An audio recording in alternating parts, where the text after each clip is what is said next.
Welcome back. This is episode 6 of the Why Ball Starters podcast. This is going to be a very humbling podcast. I'll explain why in a second. Very, very humbling. Well, as you just heard through the speakers, my co-host Kendall Krang is here. John LaValle, are you here as well? I am. Yes, sir. How in the heck are you guys tonight? So good. Let's hear a little more about how you guys I are just doing. ate Tostino's pizza rolls. Oh, so my life is going really well right now. Is that do we get paid for that? Is that like an ad on here? Was that a sponsorship? Yeah, that's an ad. John? Yeah, absolutely. Yeah, that's what I thought. Yeah, Please sponsor us. Yeah, So sponsor us, Totino's on SoundCloud. Totino's, please. That's their tagline. Totino's, please eat them. Please eat them. Honestly, low-key, I have been very stranded over the last few days because we got hit with a thing called snow, and the gorge where I live, the Columbia River Gorge, got absolutely hammered. So I have been away from home, and I have not touched home in going on 4 nights now. So hammered like a sorority girl on an EWU first Thursday. Wow. Well, pretty wild. I mentioned earlier that we are going to have some serious eating crow to do. I'll admit, we have not been very optimistic about the Blazers so far this year. I would go so far as to say we have been, how would you guys describe it? Quite the opposite. Directly not optimistic? It's been very pessimistic. Well, we are here to publicly apologize. If you listen to episode 5, Kendall made our first public apology. Well, this is going to be a full White Ball Starters. There's going to be a lot of apologizing today because the Blazers have turned it up and ramped it up, and they are now 16-10, 5th in the West with an injured C.J. McCollum and Yusuf Nurkic, other players being hurt all season. I'll be the first one to say it. We were wrong. We were very wrong about the Blazers. Yeah, it turns out they're actually a good team. They are a good team. It does turn out that there has been development, and there might have been a short off season that did play a role in some of the. Oh my goodness. Well, in 2020, which was last year, I don't know if you guys, if you listeners less than a year ago, yeah. Somehow less than a year ago, 2020 did end. So there was a social movement in 2020, recognizing social injustices and social injustices against minorities regarding police and Black people, and Hollywood celebrities, as they always do, thought that they needed more attention than they do. And they put out an extraordinarily cringy video taking responsibility for all the injustice and racism in our country, begging the question, are you admitting that you're the most racist people in the country? That's what I got from it. It did not really communicate what I believe they were communicating, other than, wow, you really can't shut up, can you? In that vein, here at the Why Ball Starters, we can't shut up about the Blazers either. And we do feel that it's important that we take responsibility and we apologize. We do. So in post, our production boy, Josiah, is going to put over some solemn music. It's going to start playing right now. And we're going to take this time to apologize in the context that the Blazers are now 16-10, when we made some very glum and disappointing analysis. So as you guys can now hear over the recording, very solemn and sad music is playing. I've already shed a tear of pride. So we are eating crow, and I don't know why Kendall's crying. That's a little weird, but let's try and get some emotion out, and we'll start this apology segment now. I apologize for saying Enes Kanter should be out of the rotation. I don't think I said this on a live podcast, but I said this in one of our practice episodes, saying that I liked the energy Harry Giles was bringing in with Yusuf Nurkic. What can I say? It was one of the dumbest things I have ever said. And I've said a lot of pretty dumb things. That's true. I said not only should Enes Kanter not start, I said he should be out of the rotation. And now he grabs every rebound, and he dedicates every victory to a prisoner in Turkey, and is continuing a strong social justice movement for all that's going on in his country that's unjust. And what did I do? You really wanted to hide him. I just wanted to. So I'm sorry for saying Enes Kanter should be out of the rotation when he has been our third or second best player this season, start to finish. That was beautifully put, Drew. And, that's really inspired me to say that, look, I apologize for giving up on Dame so early in the season. And what I mean by that is not that I gave up on Dame necessarily, but that I gave up on Dame's leadership, who he is as a person and as a player. I was not expecting Dame to somehow carry the burden of Anthony Simons, Gary Trent Jr. being new to starting, Enes Kanter and all of his flaws, Carmelo Anthony, which I will get to later. But Dame. Yeah, you will. Yeah, I will. You better. But Dame, I am so sorry that I doubted you and your leadership and being one of the best players in the NBA so early in the season. I truly am sorry. I apologize. I don't know if I said this take on it was either our first episode or one of the practice ones that we did, but I apologize for saying that PJ Tucker will save our season. You definitely said it. Turns out that was very much that we have the receipts. Good. It turns out he is just a 37-year-old dude on a different team, and we don't need him. We already have enough 37. Well, turns out 37-year-old. We have Carmelo Anthony. He's all we ever wanted this whole time. I would like to apologize on behalf of myself and on all of us for jumping to conclusions when the Blazers usually start the season slow. The Blazers added 2 new members of their starting lineup. Two of their 3 best players got hurt. And what did I do? I complained. I whined. I moped. I called my mom in tears about the Blazers. That's depressing. I ignored my girlfriend. I shut myself in my... Well, okay, maybe I didn't do all that, but I did think through wow, where is this team going? Where's the direction of this team? And what did they do? They got better. They improved. The youth movement is upon us. What is happening in America is happening to the Blazers. The youth are rising up and letting their voices be heard. And I think that's beautiful. That's beautiful. Well, Kendall, do you have anything to apologize for? I think Kendall does have something very serious to apologize for.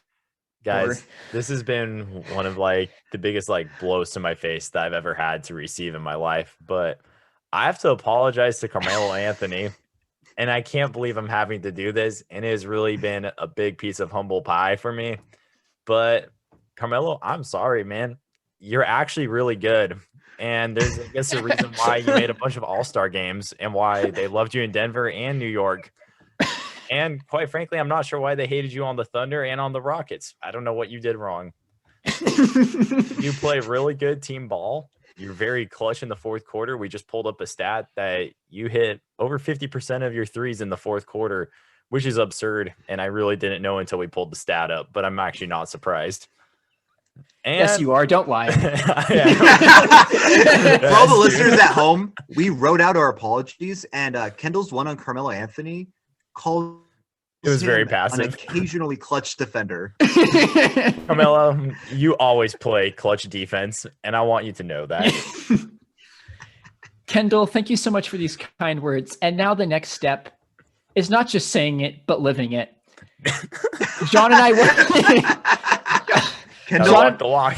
John and I want to see you walking the walk of loving Carmelo Anthony for who he is as a player, and that is a Hall of Fame player. Kendall, I think to really cement your apology right now, we need to see you do a 3 to the dome. Yes, live on 3 to the dome. Do it. You can't see it because it's out of the screen. What, What was that? What was that? Melo you does know the do you know what 3 to the dome is, Kendall? like to your head.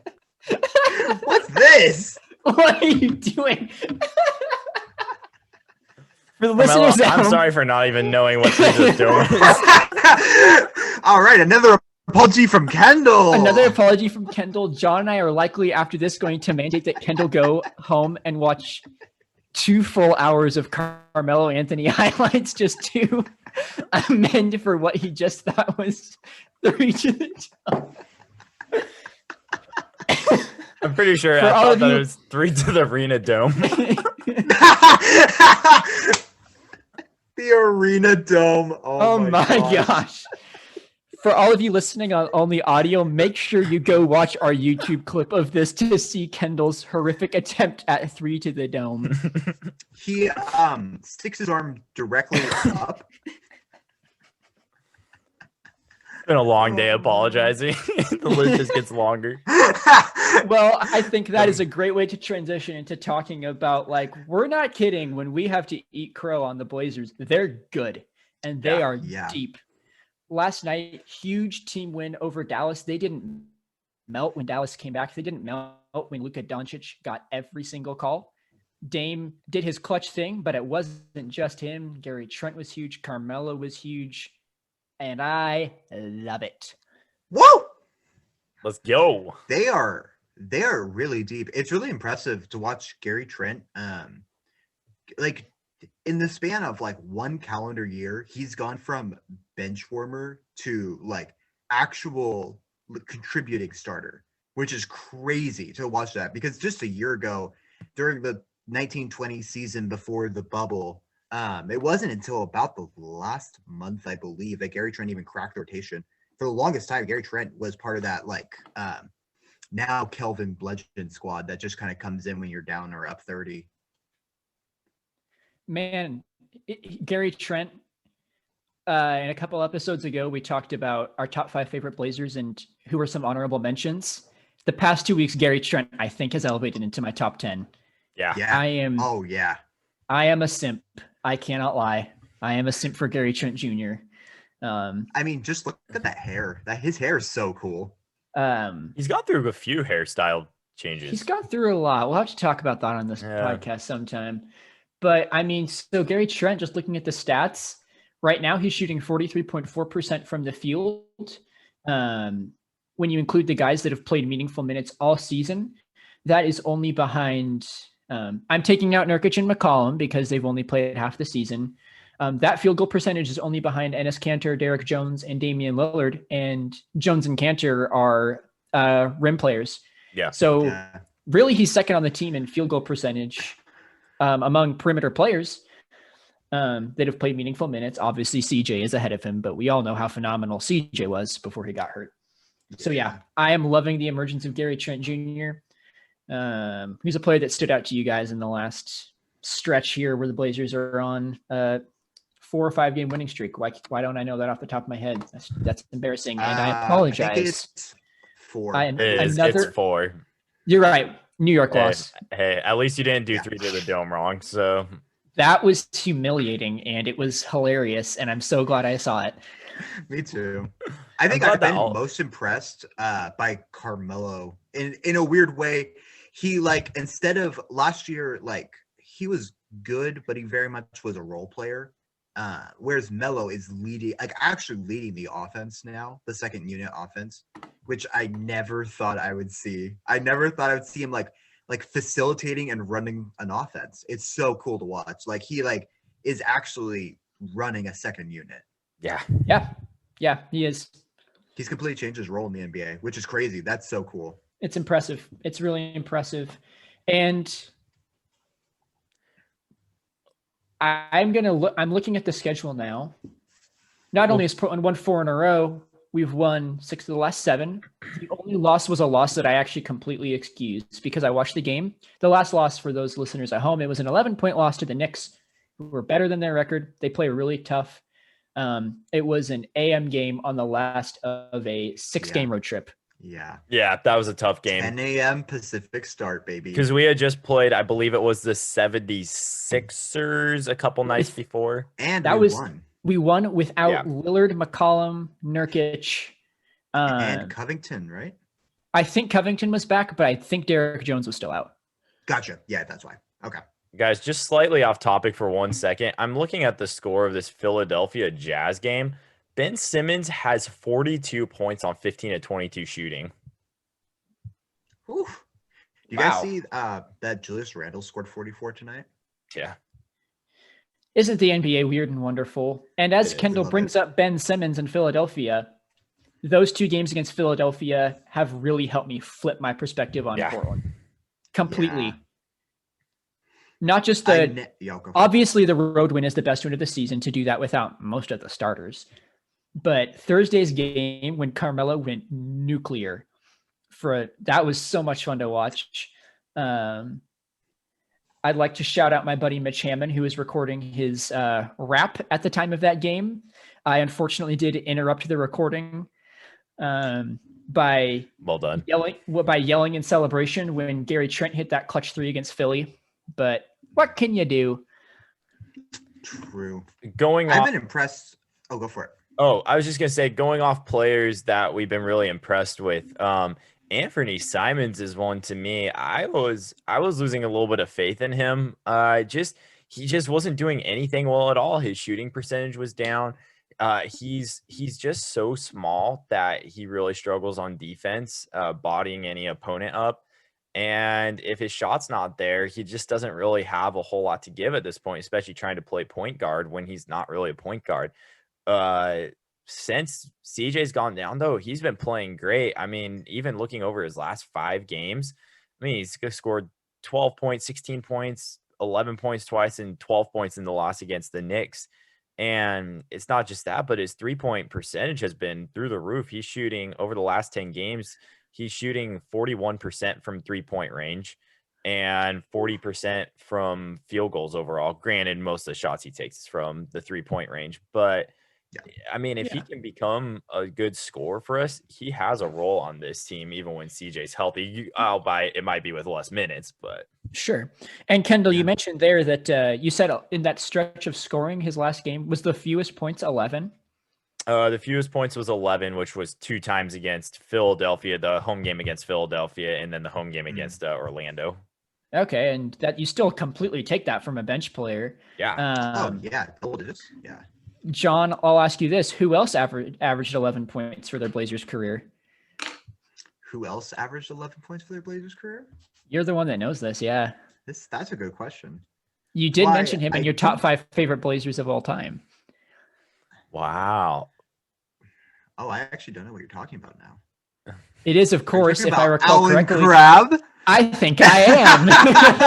Oh, baby! Anthony's game. My boy, Alan Crabbe? Anthony's getting compared to some big-time Hall of Fame legendary Blazer players over here. I think it's a little quick to compare Anthony to the likes of Alan Crabbe. I mean, he did get a $90 million contract in the NBA. And for good reasons, too, obviously. And for good reasons. He averaged 11 points a game. He did single-handed. Yeah. He did help. He did push Portland into the playoffs with his best game ever that one season. That's true. He did. There was one time when he was on the Nets. I think it was on his birthday. He scored 30 points in half. Jeez. I don't know why I know that, I'm but I do. You're keeping track on your boy.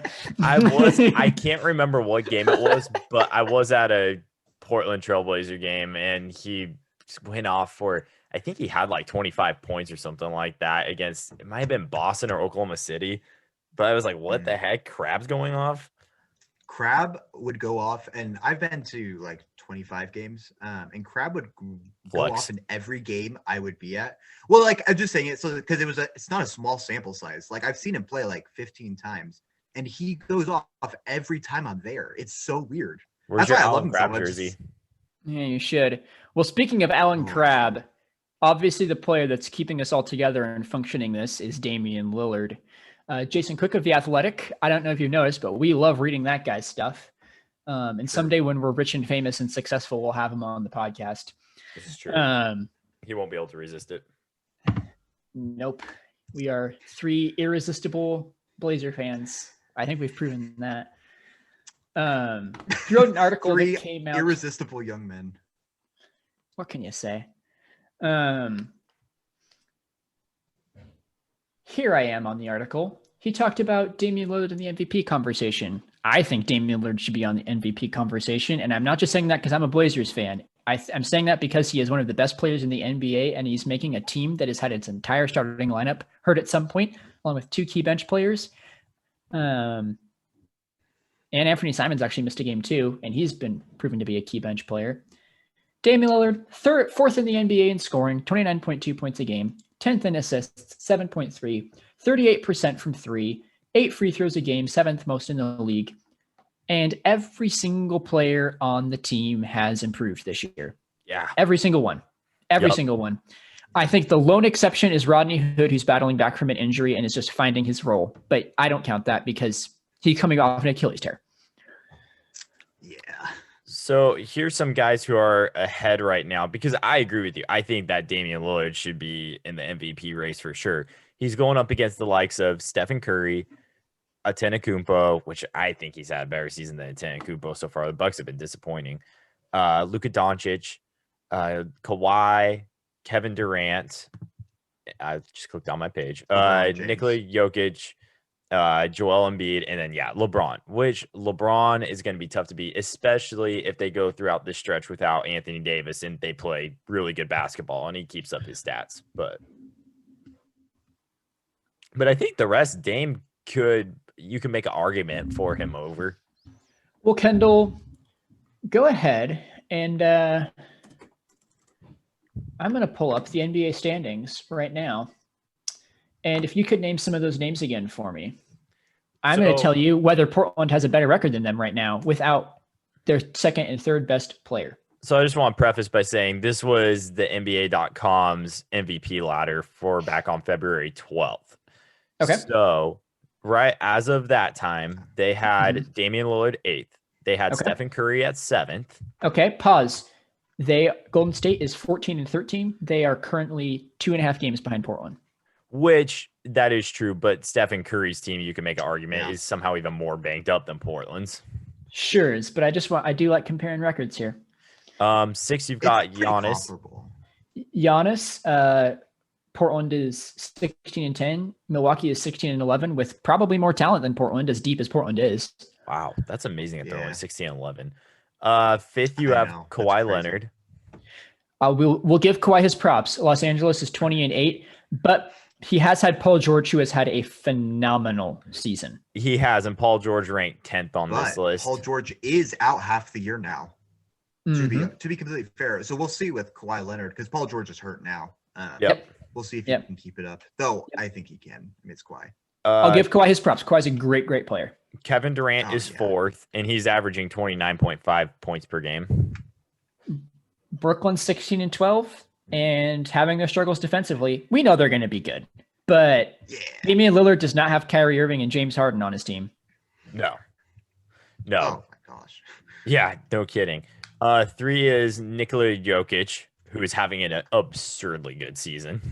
Again, props to a great player. Portland is a game up on Denver right now. They are. That is true. Nikola Jokic has also, I don't know why the rest of the team has just been garbage this year. The rest of the team has been like weird. It is weird. That is weird. It's a weird one.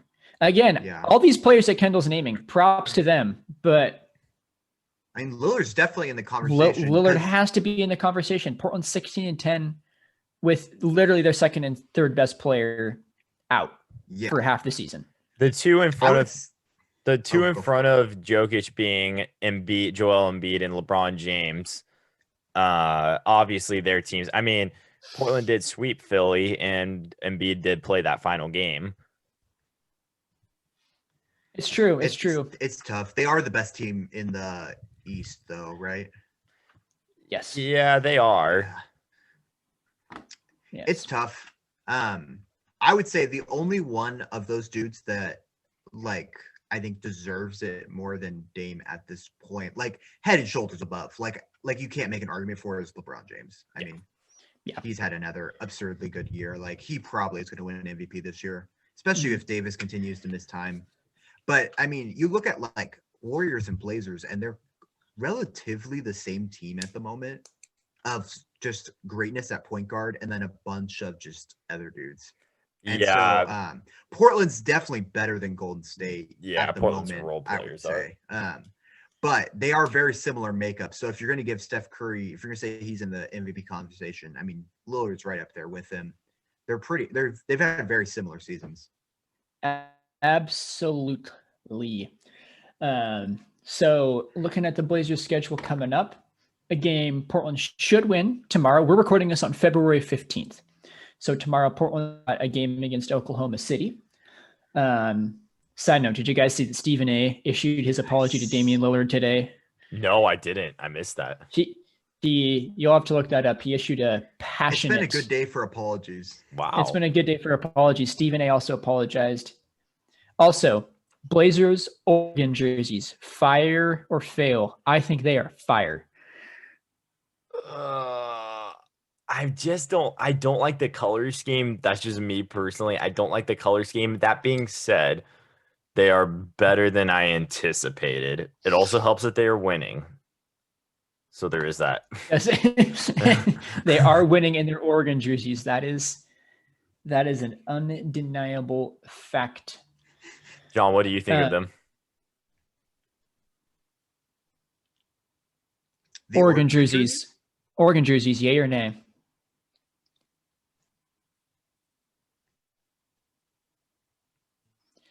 Well, as you can all see, we have some classic This is very internet typical. issues going on. This is not surprising. And you know what? We're going to put this on the recording because we want to be more authentic.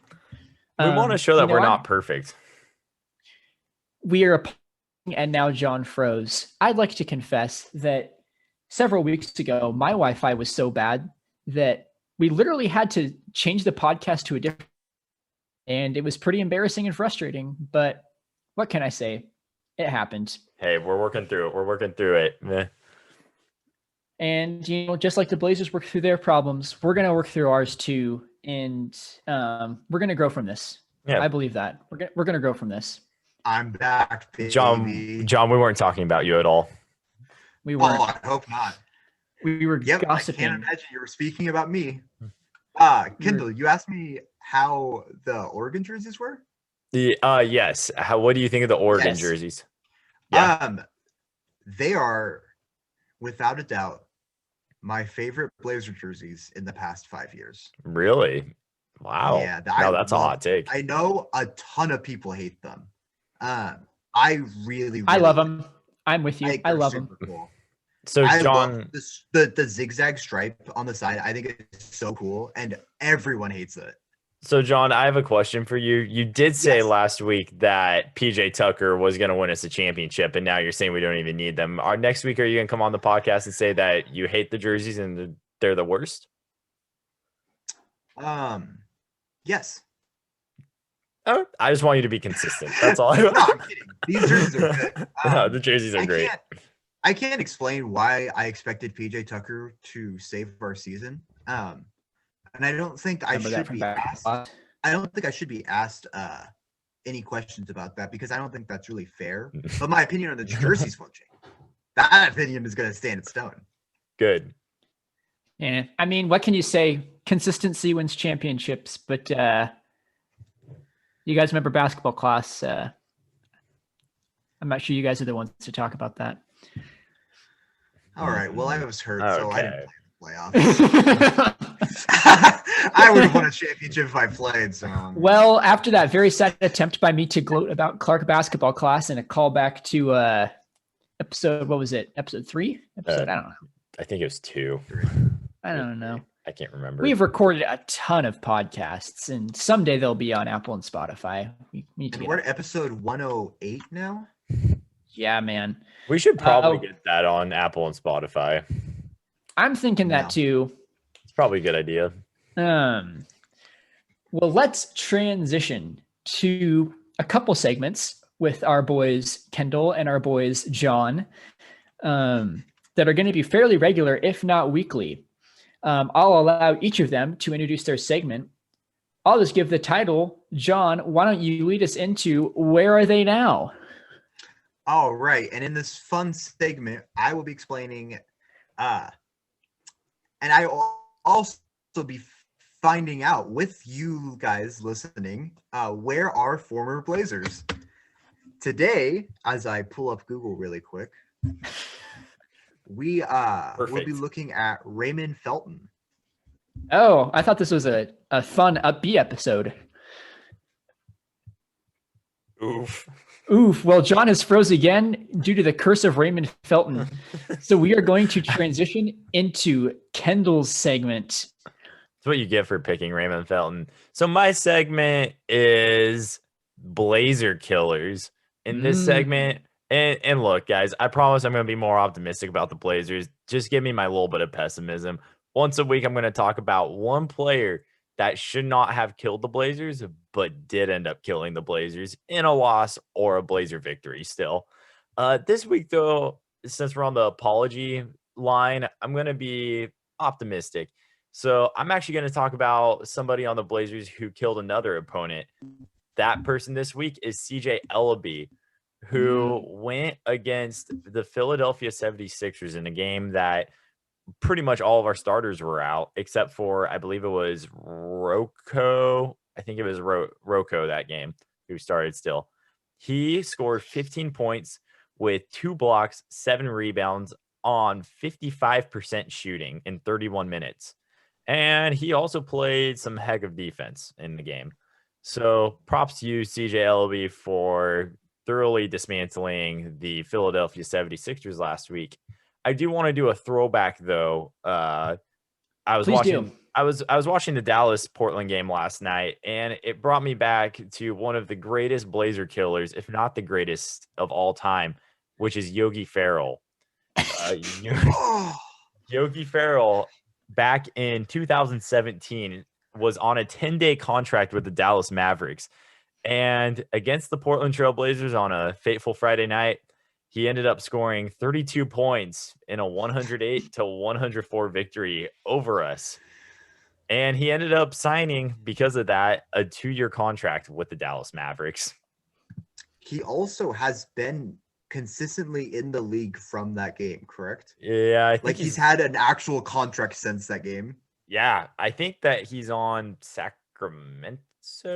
I know he was on Sacramento. Sounds right. He either was there last year or this year. In keeping up with the optimism, I'll take one Blazer loss if it means a player realizing his lifelong dream. Because we all know the Blazers weren't going to make it anywhere in the playoffs that year anyway. But this year, I believe we are. Jon, do you want to try introducing your segment again and see if it works this time? Yes. Hopefully my Wi-Fi doesn't cut out for the 3rd time today. So my segment is going to be Where Are They Now? And I will be live finding out with you guys where are former Blazers. Okay. Today we are looking at Raymond Felton, who is might be the most hated in the franchise history. What do you guys think? Most hated former Blazer, probably. Yeah. Former, yeah. He got like the special LeBron treatment. Like, he was booed every time he came back for the next 5 years. Or until he retired last year. Do you know what he's doing with his life now, Jon? Oh, am I back? You are. Nice. All right. How far did I get this time? Well, we found out that he retired last year. And so I was just wondering, where's he at now? That's a good question. That's the name of the segment. He still lives in Oklahoma City, where he last played in 2019, which is crazy.